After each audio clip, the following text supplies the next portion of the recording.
welcome to Crawlspace. I'm Tim here today with Lance in the Crawlspace studios in Wormtown. Lance, how are you today? I couldn't be doing better, Tim. It's great to be back after the long weekend, and we are nestled here in our lovely black box in Wormtown. And we've got a great interview today for you, and actually it's a two-parter, Lance. So what you're getting today and tomorrow is a two-part episode with a friend of ours, a new friend named Bill Thomas, who has been an advocate for the Colonial Parkway murders case for about 30 years now. And his sister, Kathy Thomas, was murdered, and that has really motivated him to stay involved.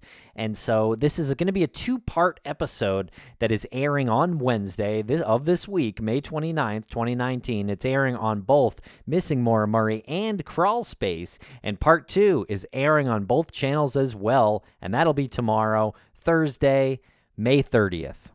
And we did this because we really understand the significance of this case, and Bill is just such a genuinely good human being. He drove up in his Mini Cooper to our studios, and he sat down with us for like 3 hours. He spoke about his sister Kathleen's murder.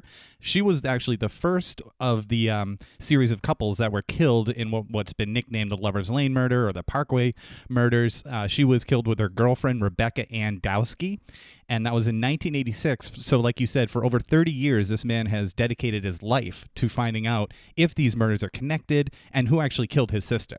Okay, so we really hope you enjoyed this two-part episode, and if you only subscribe to one of these shows, Crawlspace or Missing Maura Murray, why don't you go subscribe to the other one too? And super easy to do. It really is, and while you're at it, why don't you just give us a 5-star review out of the kindness of your own heart? You're there anyway. All you got to do is just slide that cursor over to the right and click that last star.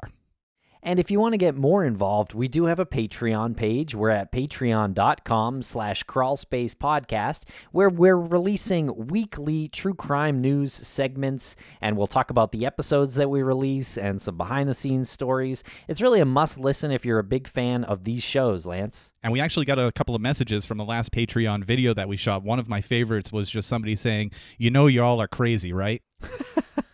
Well, she's right. And we do know. And Tim. Yes, what? In just over a week, we will be in New Orleans. Oh, my God. Oh, my God. CrimeCon 2019. Use code CrawlSpace19 if you are buying your tickets. I know it's late in the game, but if you're buying tickets still, and there are some of you out there who are doing this last-minute thing, same ones that are last-minute holiday shoppers, I'm looking at you. Use code CrawlSpace19 at crimecon.com, and you will save 10% on your registration. And Tim, tell us a little bit about our Stitcher Premium. We got some great stuff on Stitcher Premium, Lance. Crawlspace's entire archive is available on Stitcher Premium. Check it out at StitcherPremium.com. And the early episodes of Missing Maura Murray, in addition to our creator's commentary that gets continually added to every month. So there's about to be 50 episodes of our creator's commentary for Missing Maura Murray available only on Stitcher Premium. So check it out. Use code MMM at StitcherPremium.com, and you'll get a free month. And this creator commentary is really catching on. We've been getting a lot of messages about that as well. People saying that they're finding it really interesting. They're finding it really amusing, too, because it gives us a chance to let loose a little bit, maybe give each other a little bit of grief, but we also go back and we correct some errors, or we make some clarifications, any developments that have happened in the current day in relation to Maura's case. So it's informative and entertaining. It's really fun. All right, so check it out, and thank you very much for listening. Make sure to come back for part 2 tomorrow. Thank you very much.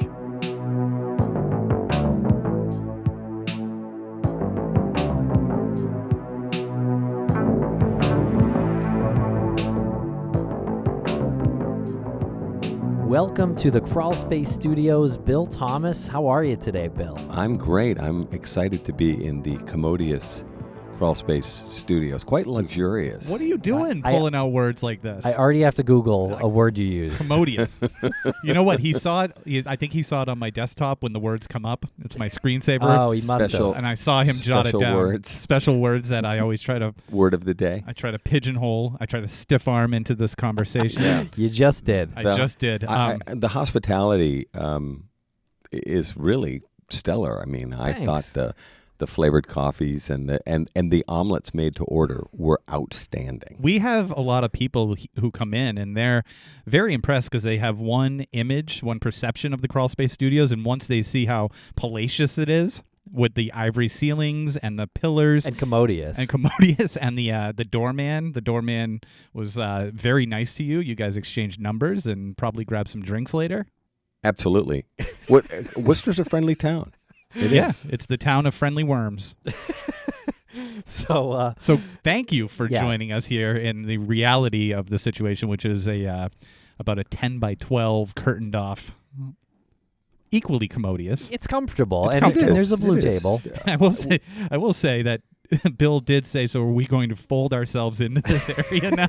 I did say that. That is true. Actually, though, so everybody gets a visual picture here, we could even fit a fourth person if we wanted to. That's true. It's kind of like a smart car. Like from outside, you don't think that It's not there's as room spacious. inside. No. Yeah. Yeah. I have a Mini Cooper, and you could same fit thing. 4 people in Yeah, there. same I thing. own a Mini Cooper. There you go. And you I both have long-haired dachshunds. Do you? Yeah, we didn't Oh. talk about that. Oh. I have to, You're a doxy dad. tell you all about Oliver. Oh, wow. Oliver. What a great name. So, but the reason that you're here, Bill, is to talk about... You mean the tour wasn't in? Well, we'll have you anytime. Please come back. But the Colonial Parkway murders you've worked on for 32 years? Yeah, I think so. 32 years. And I'm very sorry to say, and sorry to you, that you lost your sister. Yes, thank you. So take us through, well, I guess let's talk about you first, a little bit of your background. Sure. What is your background? Well, my family's originally from Massachusetts. The Navy connection becomes quite important. My father was a naval officer, so we lived all over the country when we were kids. So 4 kids in my family, Irish Catholic family, Kennedy Democrats is the way we used to be described, from Boston. And I know you guys know the type. Grew up all over the country. We moved every 2 years when we were kids. And my father, Joseph Thomas, and my older brother, Richard, and my younger sister, Kathy, who we'll talk about in a second, are the first father, son, daughter graduates of the United States Naval Academy. And so 2 of the 4 kids in the family went to the Naval Academy, my oldest brother, Richard, and our only sister and youngest, Kathy. So Richard and Kathy went to the Naval Academy, and then the 2 kids in the middle, that's me, I'm the number 2 kid, Bill, and my younger brother, Jack. We sort of went down the music and theater route. So I worked in the music business for a number of years. Started out, doing an internship at WAAF here in Worcester. Nice. Managed rock and roll bands, and ended up with a decade in the consumer electronics industry, RCA, BASF, Panasonic, and then transitioned back into the music business. So I was with ASCAP, the songwriters organization, for 14 years in New York, and then spent another decade. Now I'm starting to get an idea, gee, this guy's old.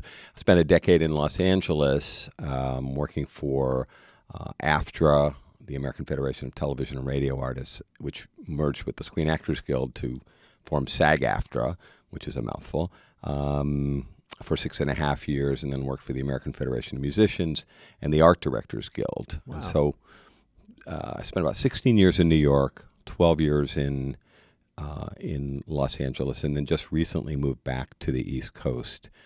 Convinced my girlfriend to give up her burgeoning art career to start all over again.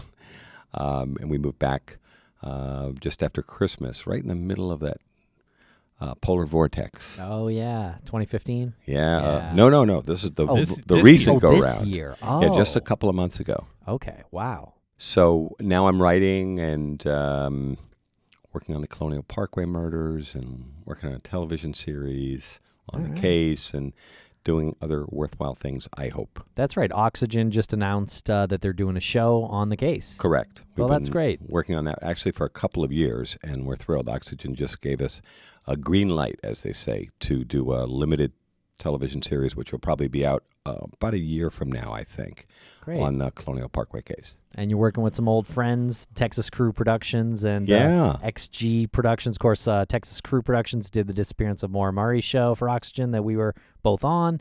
And so that's kind of cool, kind of worlds colliding there. And then XG, we've had a lot of those people on We did the these trifecta. shows. We did. We had Jim Clemente, Bobby Chacon, and Francie Hakes on our airwaves. Oh, they're all great people. Yeah. And then on our TV series, it's going to be Jim Clemente, Maureen O'Connell, and Bobby Chacon are going to be the 3 former FBI agents that help us hopefully figure out what happened with the Colonial Parkway murders. Great. Okay, so the Colonial Parkway murders is the subject of our conversation here. Can you tell us what they were, when they happened, and what is your connection, your unfortunate Sure. connection? Well, I'm the brother of the first murder victim. The Colonial Parkway murders, what you have are a series of double homicides that took place in and around Lovers Lanes near Williamsburg, Virginia, from 1986 to 1989. So we often say 4 years. It's actually 3 years when you look at the calendar. The first murder is my younger sister, Kathy Thomas, and her girlfriend, Rebecca Dowski, who was a senior at William and Mary. And they were killed in October 1986. And then what follows in sequence, they think, are 3 other double homicides. So you start with a lesbian couple, Kathy and Becky, and then you have 3 straight couples that were killed. David Nobling and Robin Edwards were killed almost a year, pretty close to exactly a year later, off the Colonial Parkway. This becomes important. I'll explain in a minute. And then their double homicide was followed by the disappearance and presumed murder, they've been missing for over 30 years now, of Keith Call. His full name is Richard Keith Call, but he goes by Keith. And Cassandra Haley, who goes by Sandy typically.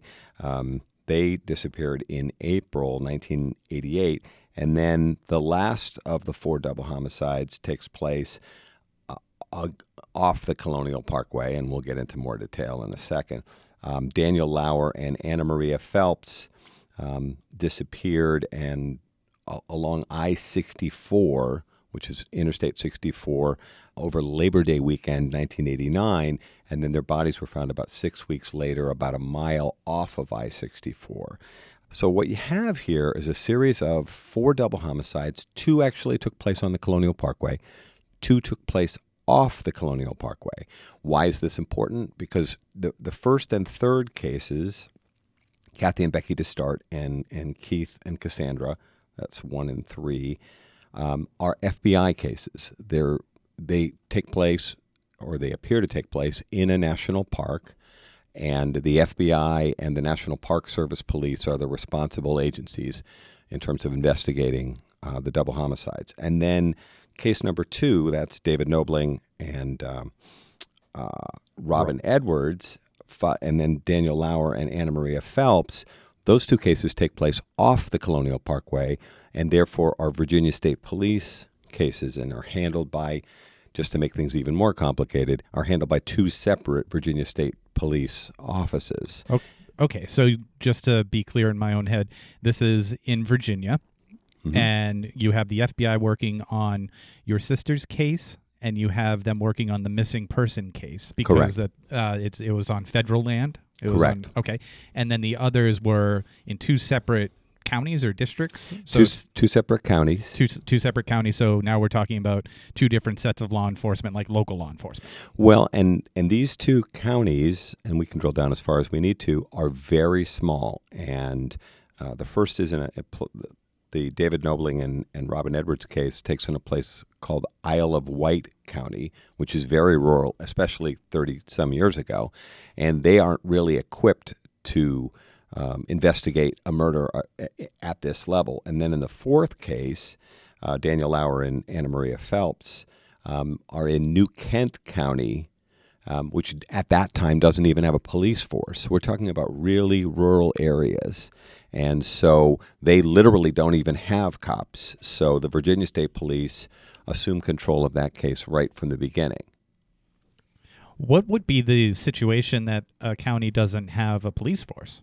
Well, funding? at that time, they were so lightly populated, these areas. They're much more built up now, 30 so years later. they just literally didn't have the need for it. No, small towns and very lightly populated areas of the state of Virginia. And all of this is in that, what they call the Tidewater area of Virginia. So this is where Jamestown, Yorktown, Williamsburg, and this Colonial Parkway that, we talk about regarding the case is a 23-mile-long ribbon of federal parkland that connects all of these historic sites. And if you've ever been to Colonial Williamsburg and maybe driven to Jamestown or Yorktown, you're oftentimes routed onto this really beautiful. It's designed to look like an old-fashioned highway from the 40s before the federal highway system was put in, and it was put together by the National Park Service. But it's interesting. The name, the Colonial Parkway Murders, is actually created by local media. The newspapers and radio and television stations in the Norfolk, Virginia market, in covering the case after it became clear that we might be dealing with a serial killer here, began referring to it as the Colonial Parkway Murders. That's interesting. When did the media coin that term?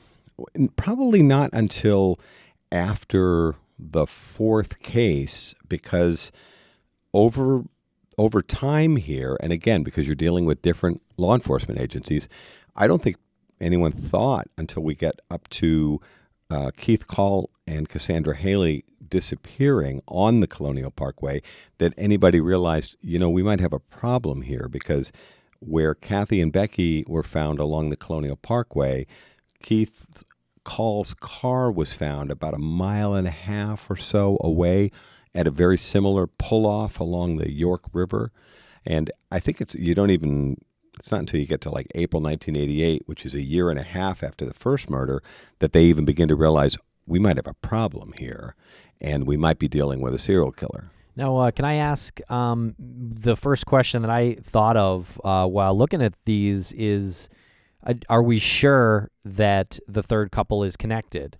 Well, because they're still missing. The missing couple. Yes. To be clear, we're actually not 100% certain that the Colonial Parkway murders are the work of a serial killer. Right. Let me offer you a few bits of insight. There's, at least according to what law enforcement has told us, the 8 families in the Colonial Parkway murders, there's nothing in the forensics that links the Colonial Parkway murders. They're the circumstances, but in other words, based on what they've told us, and that there's some push-pull there, as you guys have talked about with other cases, they don't tell us everything, far from it. And there's some frustration on the part of the families. But when asked a direct question, the FBI said to us, there's nothing in the forensics that links the Colonial Parkway murders. There are some threads. You've got 4 couples, lovers' lanes, limited sign of struggle, no robbery, no sexual assault. There is sexual contact in one example. And there's a sense right from the beginning of the case that they feel like a traffic stop. In other words, or they feel like the cars may have been stopped, whether the couple was parking or what have you, and then someone approaches the vehicle in a non-threatening way, it would appear. I'm not saying that's 100%, but I'm saying right from the very beginning of the case, within 48 hours of Kathy and Becky's death, 2 FBI agents at my parents' house up in Lowell, Massachusetts, said at our dining room table, "We believe your sister and Ms. Dowski were approached by an authority figure." And I said, "I'm sorry, we're confused. What's an authority figure?" And I thought this was interesting. The FBI agents kind of stammered a little bit. And the FBI agents that I've met over the years tend to be pretty polished.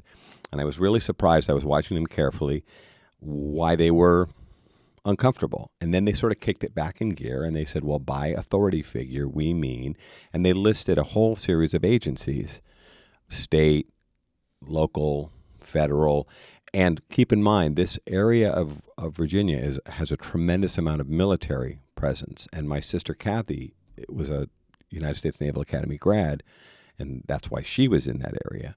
So in addition to all of the usual folks that you'd have in a in a particular city or town, they also have all of these military security agencies. And interestingly, the CIA has a major training facility called Camp Perry right there on the Colonial Parkway, just a few miles away from where some of the murders took place. So they must have listed a dozen different agencies, all of whom had a presence there, and many of those agencies used the Colonial Parkway itself as a kind of a cut-through. So you're not directly saying that this could be someone directly involved with those agencies. You're saying someone maybe could have taken advantage of the location and impersonated somebody from one of those agencies. Sure, and that was actually something when we sort of probed that with the agents. We've talked about it many times since with the FBI and the Virginia State Police. One of the possible scenarios is that a law enforcement officer or someone presenting as such. So they had a lot of problems with police impersonators on the Colonial Parkway, and it's sort of a unique road. Because we talked about it a little bit. It's very limited access. It's designed to be this old-fashioned highway. So there's only like 7 or 8 exits even, and it's got fencing on both sides in a number of examples, or the rivers on one side that goes by the James and York rivers. So it's very limited access, and you kind of, once you're in it, you're in it. And the FBI and Virginia State Police have told us they had a number of problems at that time, this is in the late 80s, with people stopping motorists along these roads and, doing the license and registration thing. And as they said, white middle-class people, which these 8 victims were, will comply. But we've heard dozens and dozens of stories from people who have told us that back in that late 80s time frame, they were pulled over by people and asked for license and registration. And to this day, those people can't even tell you who they were pulled over by.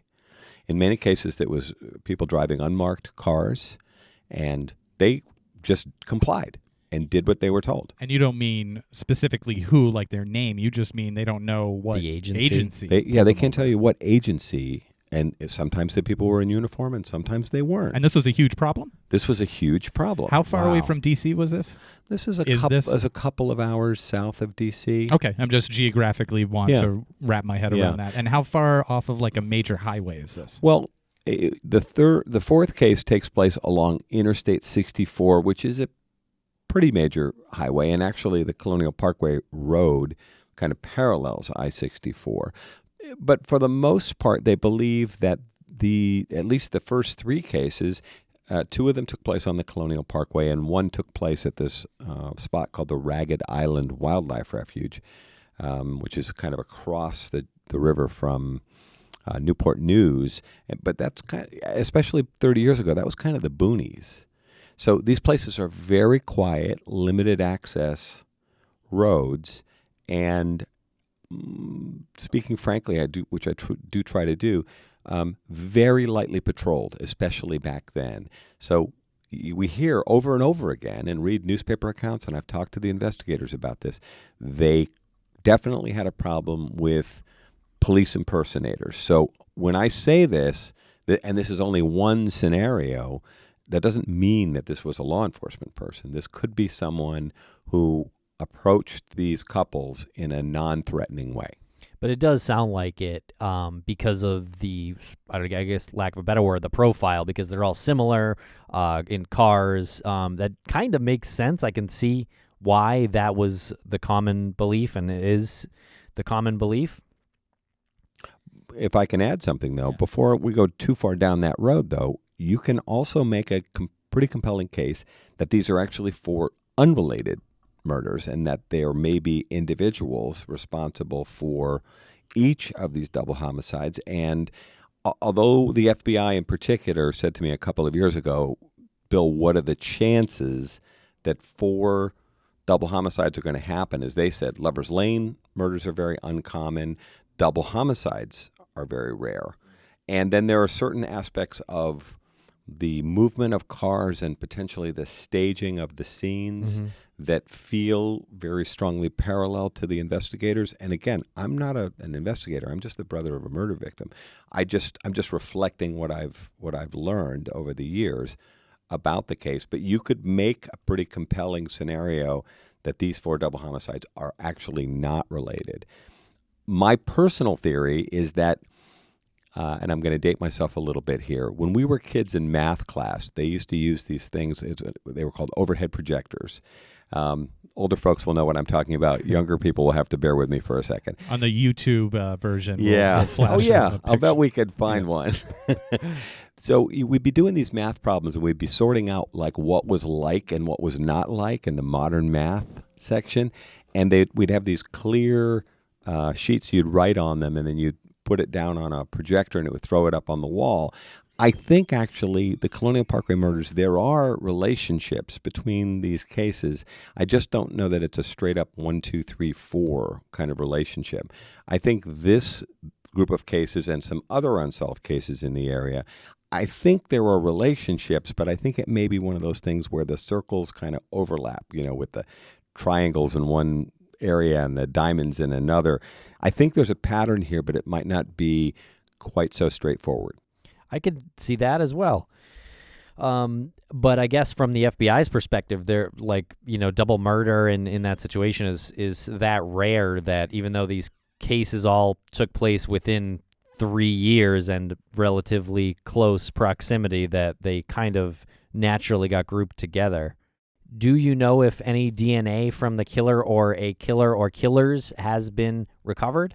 Well, the FBI and the Virginia State Police have told the Colonial Parkway murders families, now these are independent conversations, they've told us in 3 of 4 of these crime scenes, we have potential perpetrator DNA. In other words, the unidentified DNA that has been collected at those scenes. Now, again, we have to remember this case starts in 1986. At that time, DNA hadn't even come out of the lab yet. So we're actually hoping that forensics will help us catch up with aspects of this case from a scientific perspective that just weren't available to us 29 to 32 years ago.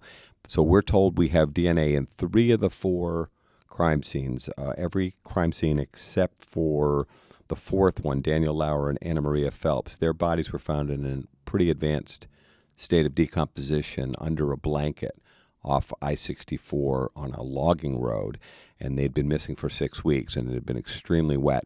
So they had a very difficult time. There wasn't much left without being too graphic. Now, assuming these cases are connected, is one of the working theories, because these bodies, these victims were placed in different jurisdictions, is that part of the thinking into maybe this was law enforcement or someone acting that way? They have some working knowledge of how to dispose? It's definitely one of the theories. In other words, the idea that this could be a wannabe or someone that might have studied how law enforcement works. It is interesting that we end up on these very lightly patrolled roads, and in 2 scenarios in places where there's, respectfully, essentially very little local law enforcement. And so it's definitely, could be part of the mix that this person or persons may have some working knowledge of how law enforcement works. Not dissimilar to the Golden State Killer case, where you have Joseph D'Angelo, former cop, understands how police work and moves around. And I think if these cases are related, and there is a 5th case that's often mentioned as a possible another double homicide that's potentially related, it does appear that if they are related, someone's definitely putting some thought into where these murders take place and where cars are abandoned, etc. And to piggyback on that question, I think it's important to note how your sister and Rebecca were killed and what the difference and similarities are, because you have a couple that was shot, and your sister and Rebecca were bound and strangled. Correct. With their throats cut and then gasoline poured on them. Actually, diesel fuel. Diesel fuel. Let's go through this, because it's funny. We talked a little bit about some of the parallels. Here are some of the differences, and the method of killing is really distinctive. And does this say that these are separate killers or just that someone's changing up their techniques? So in the first example, as you were saying, Kathy and Becky are found in my sister's 1980 Honda Civic. They've been missing for about 2.5 days. They went missing on a Thursday night, and the bodies are found by a passerby on Sunday. Kathy and Becky have been bound with not some form of nylon rope. Their throats have been cut from beyond ear to ear. Sadly, Kathy was essentially decapitated. And then their bodies are placed in my sister's very small car. This is the two-door Honda, and they were even smaller than they are now. And diesel fuel is poured over the bodies and the car in a clumsy attempt to set the car on fire. Why is it clumsy? Because diesel fuel, unlike gasoline, won't go up like with a match. But there's an attempt, the FBI tells me, to set the car on fire unsuccessfully.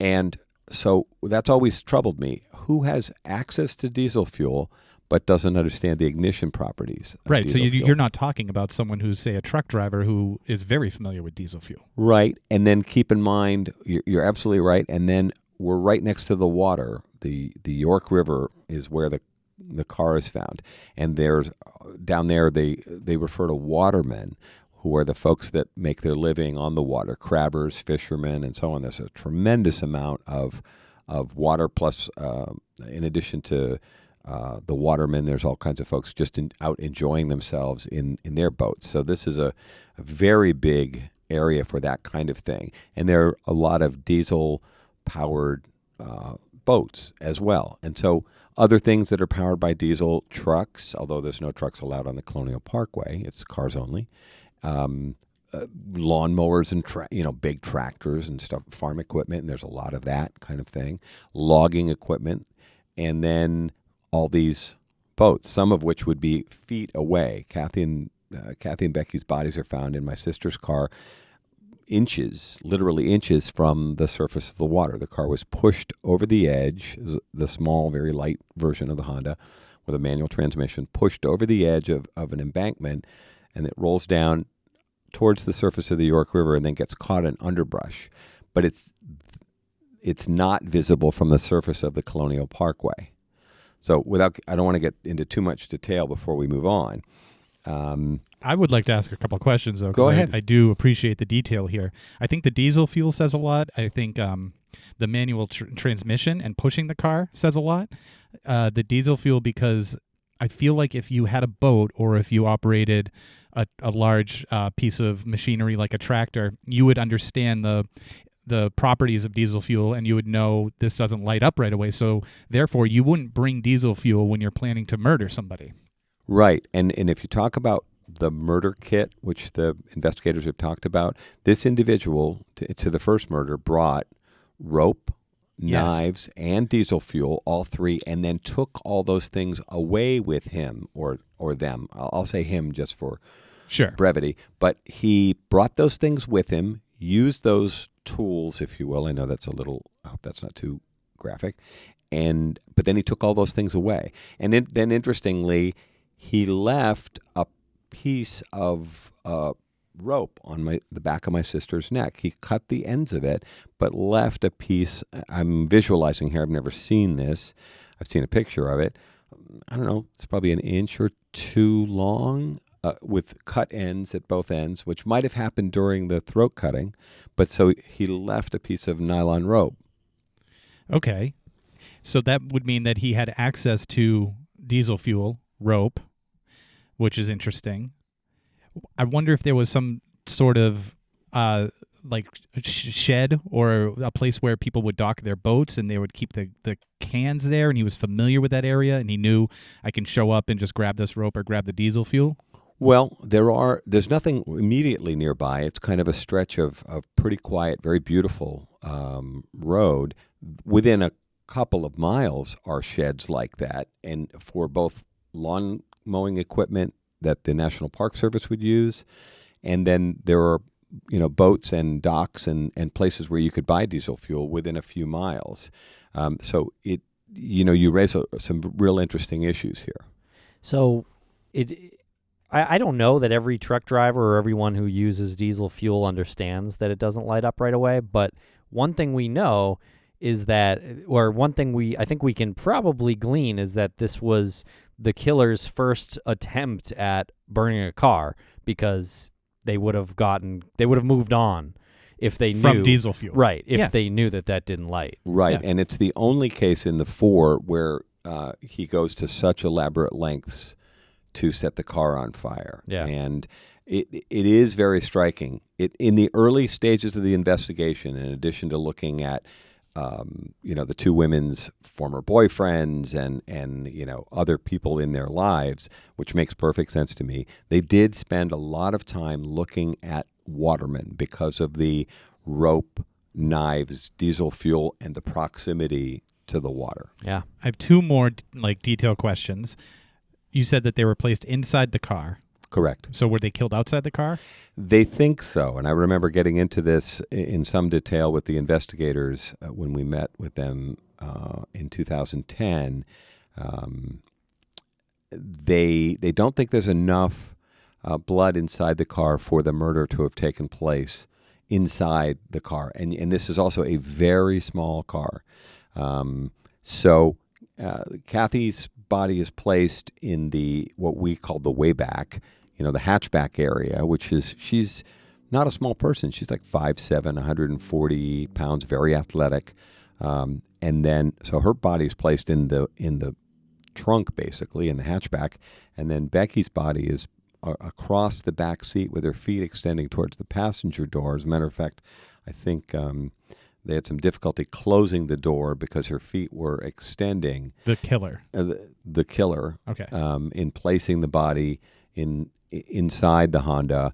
And then they think that he may have driven the Honda to the place, the overlook where the car was found. So then you have somebody who knows manual transmission. Right, who can drive a manual transmission. And then I think it would be possible for a one person with the car in neutral to push the car from this flat, grassy area next to the Colonial Parkway to push it over the edge. But I think he was making, at that point, another attempt to disguise or hide the car by pushing it. I think he was hoping it would go down into the water. And that the York River there is pretty wide and pretty deep. United States Navy ships actually go up the river, and actually within about a mile of that site, which is called the Cheatham Annex Overlook, there is a place called Cheatham Annex where United States Navy ships are loaded with explosives, missiles, bombs, and even nuclear devices. It's within sight of where the car was found. So there are well-guarded Navy bases within actually a few hundred yards of where the car was found. Although this would be at a very quiet area, so it isn't like the guard shack is right down the road or anything. So you want to move on to number 2 for a second? Please, yeah. Yes. So now we start to see some differences. This is David Nobling, who's 20, and Robin Edwards, who's 14. First of all, they're not really, we talk about couples, they're not really a couple. They met that day. They may have been engaged in sexual activity that evening, and there's some evidence of that, but this crime scene is quite different. They went missing, and David's pickup truck was found at this Ragged Island Wildlife Refuge. It's this Ford pickup truck, Ford Ranger, is his pride and joy, and there are things about it that are immediately striking to his family. One is that the truck is parked nose into the parking lot, and David was one of those guys who's really into trucks and all that stuff. He always, no matter where he was, parked the truck nose out, not nose in. So right away his family felt that he wasn't driving the truck, at least at some point during this process. They go missing. The truck is found with the windshield wipers going and the radio in the accessory position. And as his brother has noted, there was no reason, if you wanted to listen to music, for it to be in the accessory position, because they had hardwired the radio so that it didn't need that. So because they would, take the truck to do fun things with. And So the killer didn't know that, obviously. yeah, Wow. exactly. And so the bodies are found a couple of days later. They've been dumped in the water and have floated apparently down the James River, which is, again, very wide and deep at that point. We're heading out towards the Atlantic Ocean. The bodies are found about a mile away. I think it's 3 days later, and they've both been shot. And David was shot in the shoulder and then finished off with a kill shot. And from the angle of the bullet, which was a small caliber, likely a revolver, it appears that David was perhaps running away, was shot in the shoulder, taken down, and then finished off with a kill shot. And then Robin Edwards was also shot in the head. And then the bodies are dumped in the water. So right away you start to see, some differences in terms of variance of the sites and how the bodies are handled. Were they able to tell which came first on David's bullet wounds? Was it the shoulder and then the head? No, unfortunately, they were not. Now, it is important to note that someone had sexual contact with Robin, and they were able to extract a DNA sample, although keeping in mind their bodies have been in the water for 3 days. And actually, kind of tragically, David's father was in the search party and was one of the people that actually discovered his son's body. And what kind of vehicle was it? You said it was a truck. I think it's a Ford Ranger, which is kind of one of their smaller pickup trucks. So in the third example, this is the case. Now we're back on the Colonial Parkway, and this is a situation where Keith Call, who's 20, and Cassandra Haley, who's 18, are out on a first date. So they're not really a couple either. They are out on a first date. They're both college students at Christopher Newport University. He's recently broken up with his longtime high school girlfriend, or they're kind of taking a break. So he goes out on a date with Cassandra, who's a strikingly pretty young woman who's in his classes. And they've gone to different high schools, so my guess is they would have met at Christopher Newport. And they go to a movie, and then they go out to a college party afterward. A number of people that saw them there that evening said it was kind of interesting. They didn't seem particularly into one another. Keith spends the night chatting with other people about how much he misses his longtime girlfriend.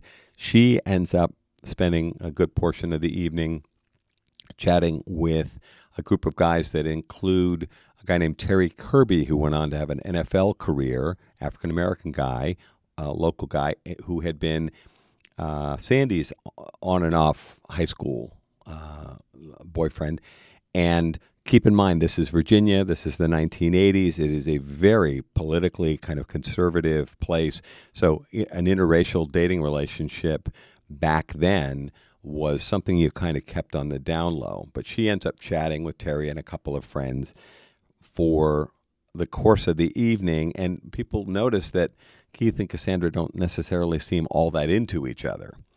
Now, she has a curfew and is supposed to get home by 1:30, which kind of makes me smile because it's late, but that's what time she's supposed to be home by. So they head out from this party, which is at Christopher Newport University at an apartment building that's not there anymore, and they go missing and have never been found. What is found along the Colonial Parkway is Keith's Toyota Celica, and the car is found about a mile and a half or so from a very similar pull-off where Kathy and Becky's car had been found a year and a half before.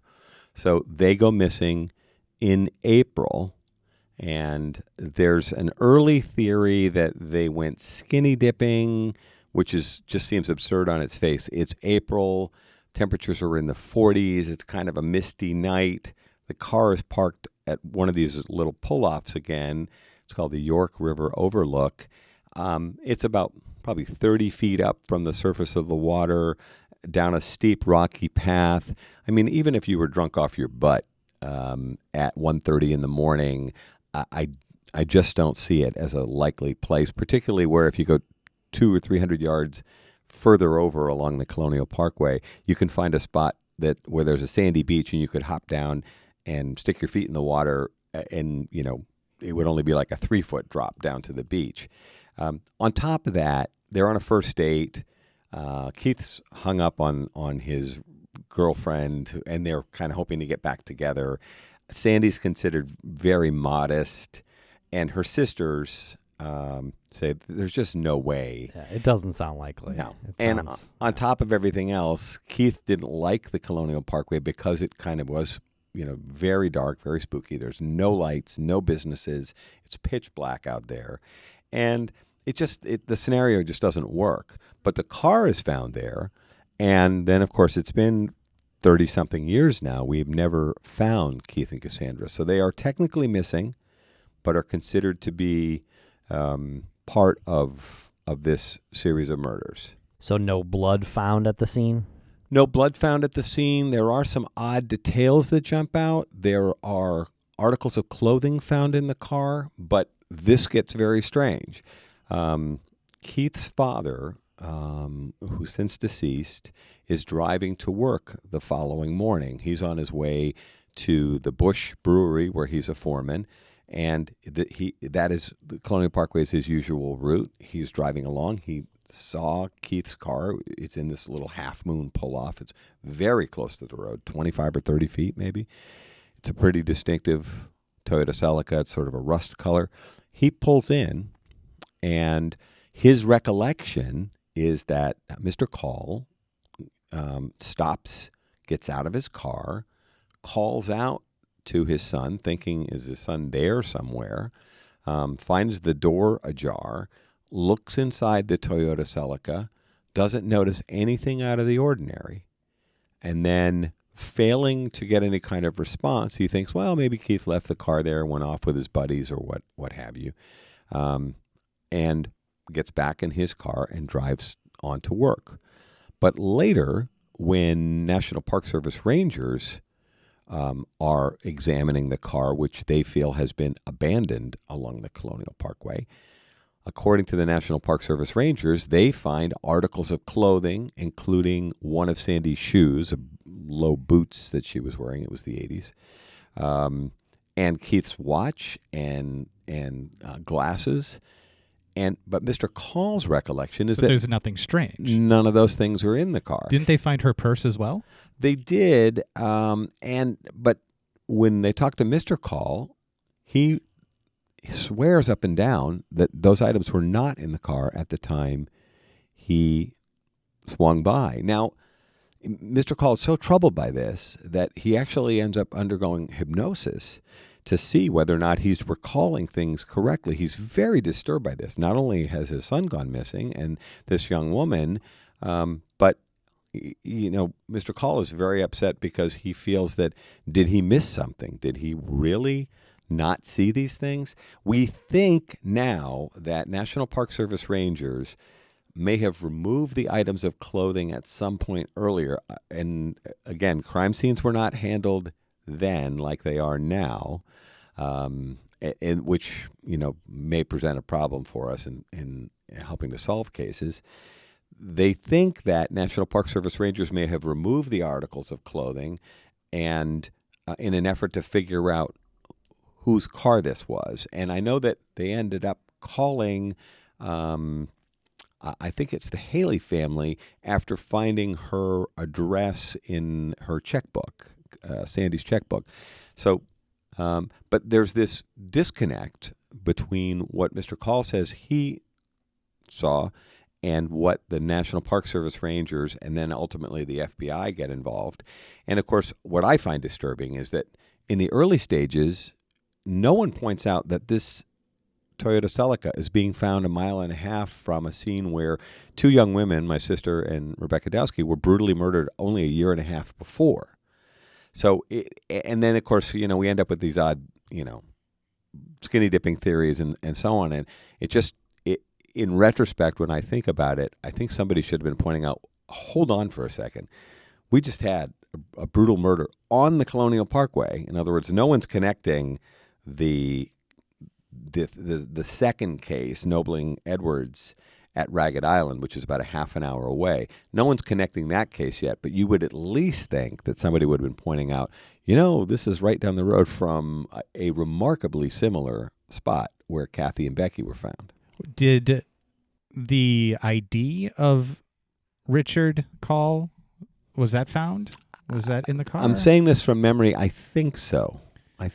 So could it be that the clothes and all of those belongings were found outside and they found his ID and maybe opened up the glove compartment in the car and noted and did compared the registration and said...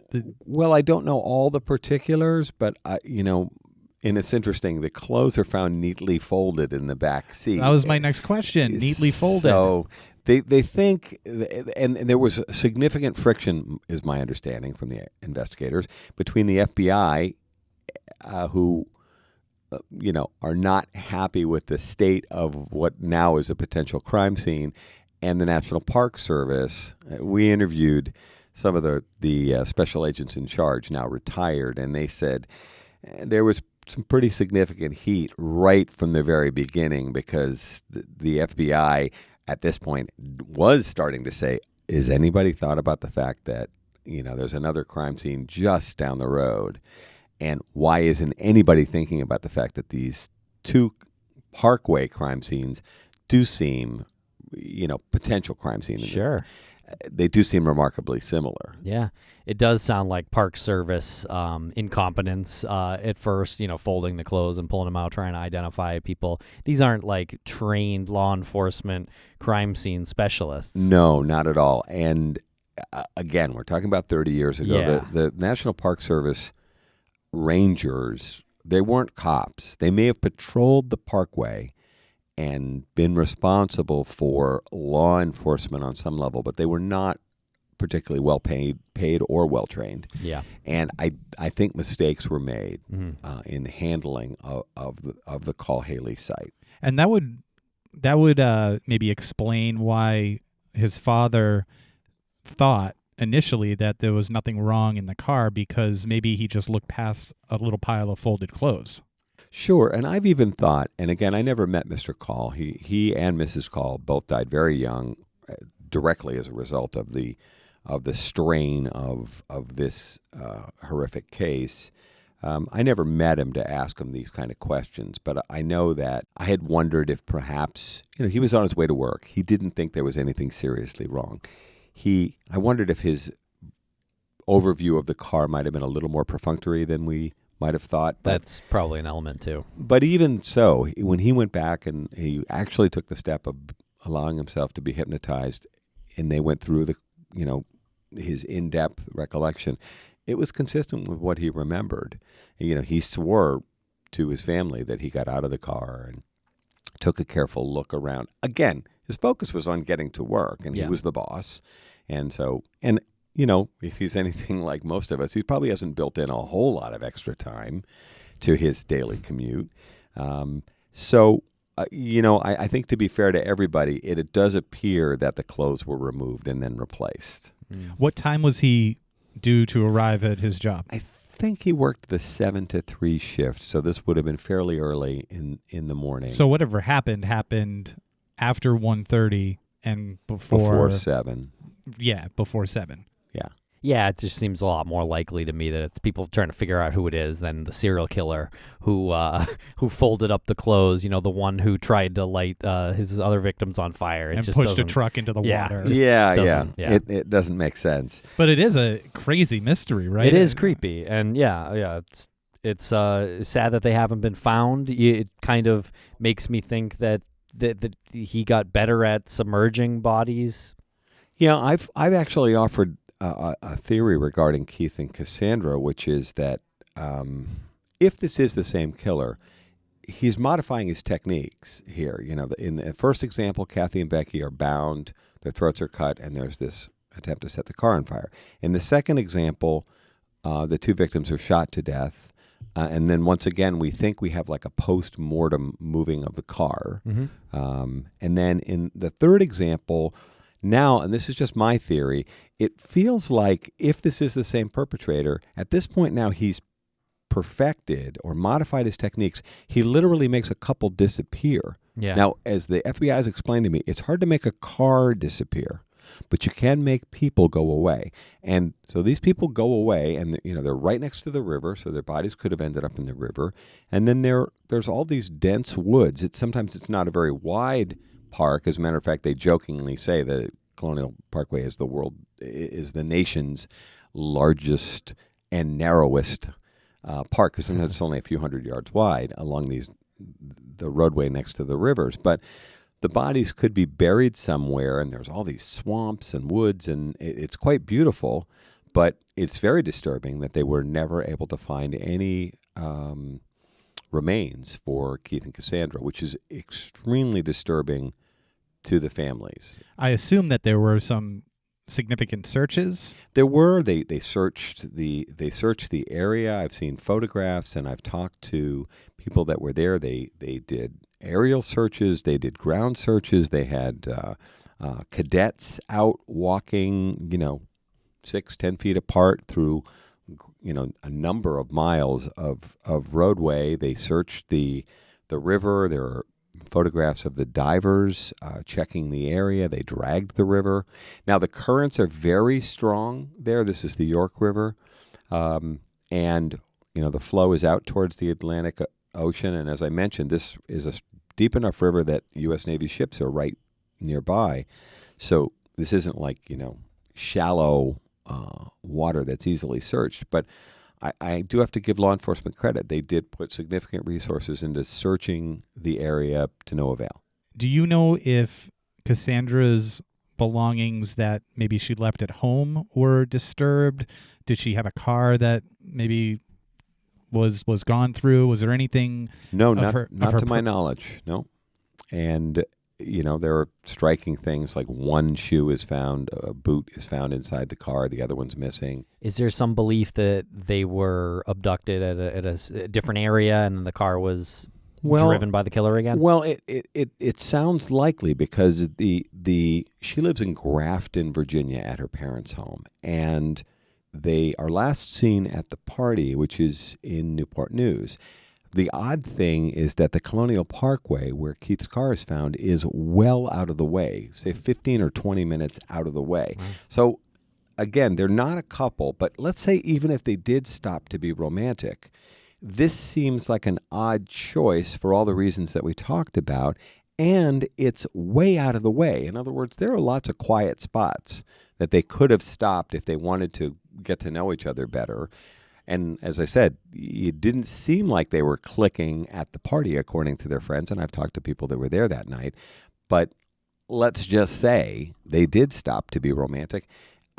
The Colonial Parkway's 20 minutes out of the way, and remember, the clock is running here. He's supposed to be getting her home by this. It's either 1:30 or 2 o'clock. It does make me smile because, it's a late curfew, but it is a curfew nonetheless. Right. And this was on the way to her place.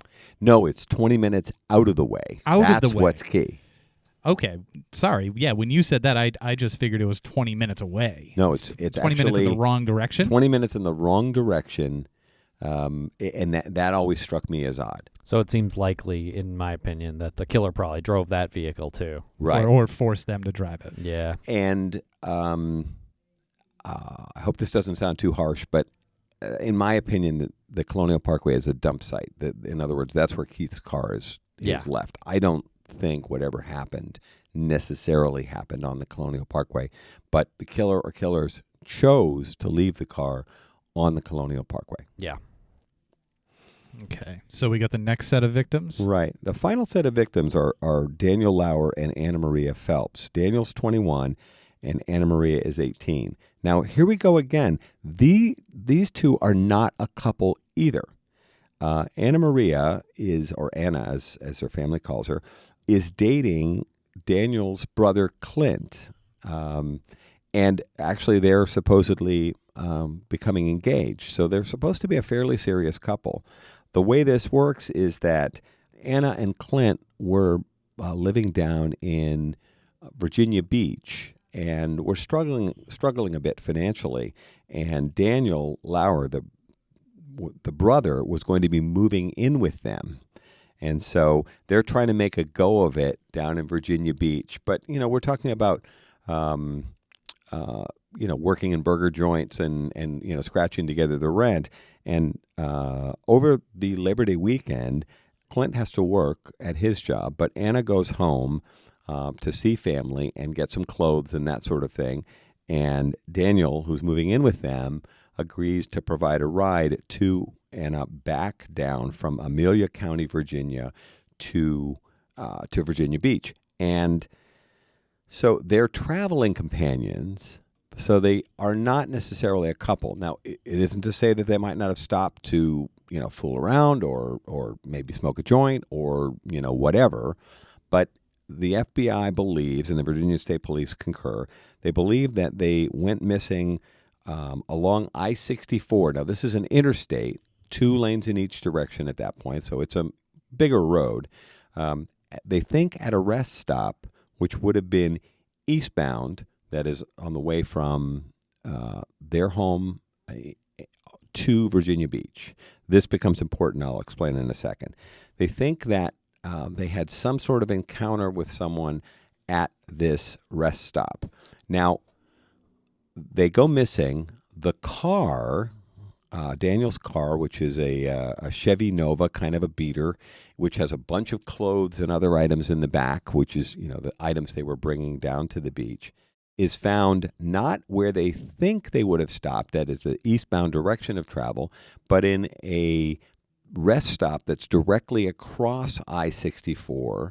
There's kind of a mirror image rest stop that's westbound. In other words, heading back towards their home in the opposite direction of travel. So they go missing. The car is found a day or so later in the opposite rest stop, and the bodies are not found for 6 weeks. The bodies are found at the first exit in the original direction of travel, which is eastbound, about a mile as the crow flies from the original rest stop where they think they may have stopped. The bodies are found side by side under a blanket by hunters in the woods. There's an area that is a shared kind of private hunting ground. I think these guys are turkey hunters, if I remember correctly. And they find the bodies in an advanced state of decomposition under a blanket which had been taken from Daniel's Chevy Nova. And at this point, the bodies are in very rough shape. It's been 6 weeks of a very wet fall that year. And the bodies are in such a state of decomposition, and animals have gotten at them and so on. They actually have a difficult time determining cause of death. And they actually send the bones and what little remains to the Smithsonian Institution, and they actually provide some additional forensic examination after the medical examiner has reviewed the remains. And they find, I think it's on Anna's hands, some nick marks from a knife. So it might have been like a defensive wound with her putting up her hands. And they are unable to determine how Daniel died at all. But let's assume for a second that they were stabbed. So now we have 4 cases, and the method of killing varies quite a bit. We've got, first couple bound, throats cut, diesel fuel. Second couple shot, dumped in water. Third couple go completely missing, so we don't know how they died. And then fourth couple, now we're back to the knife. Now, some investigators have said to me that they think that if this is a scenario where these, and notice I'm still saying couples, even though the only serious couple actually in this group is actually Kathy and Becky, the first couple killed. But if someone's approaching them, they may be using a gun in the early stages of the I agree. assault. Yeah. And then walking them through the woods. Right. And then deciding then to use the knife. Sure. And one of the investigators in walking me through, and I've actually been to these sites numerous times and actually been there with investigators. And one of the top FBI agents who's worked this case, who I think is just amazing, she walked me through a scenario where she thinks that they may be using the gun for control, to establish control, because one of the things you have to figure out is how do 1 or even 2 people manage over time to assume control over 8 healthy young people. with very limited sign of struggle. And one of the ways you could do that is with the use of a firearm. So her theory, for example, was in the second murder with David Nobling and Robin Edwards that perhaps David is a pretty streetwise kid. He figures out that something's not right here, makes a break for it or struggles somehow. He ends up being shot and then shot again, and then Robin is shot. We don't know sequence of events, but just go with it for a second. But that maybe his preference, the killer's preference, is to use a knife, but he uses the gun for control. And in the second example, which is, again, still early in the murder series, assuming they're related, is that the situation kind of went south, and he was forced to use the gun. And then, interestingly, we don't know in the third and fourth example, but there are differences, but there are strong parallels. Is one of the parallels that the clothing from Anna Marie was found in Daniel's car? No, they think the articles of clothing that are in the back are packed to be brought down. You can see them in some of the crime scene photos. They're in trash bags, and that kind of thing. They look like they're moving, but in most of these examples, there are articles of clothing found, and in the case number 2, Nobling Edwards, there are articles of clothing found in the truck as well, and then the bodies are found partially clothed when they're found in the water. So there are these patterns, though, with the articles of clothing, and then the movement of the cars post-mortem, and then some of the investigators have told me they think there's an element of staging. So, for example, in number 4, Lauer Phelps, Daniel's Chevy is found on the opposite side of the road, as we talked about, but there's also something really prominent. There's a big feathered roach clip that's placed really prominently in the window of the car in a, you can't miss it kind of position. And the investigators took it as a taunt, like, this was deliberately placed in a way so that they would see it. And there's a sense that the cars are all moved post-mortem, and that they may even be staged to create certain impressions. And these articles of clothing are moved around, and so there's a sense that encounters begin, murders take place, and then the cars are moved. They use the word staged. And no sexual assault. No, the only example where we have any sexual contact that the evidence shows is in case number 2. Someone had sex with Robin Edwards the night she was killed, and it's not David Nobling.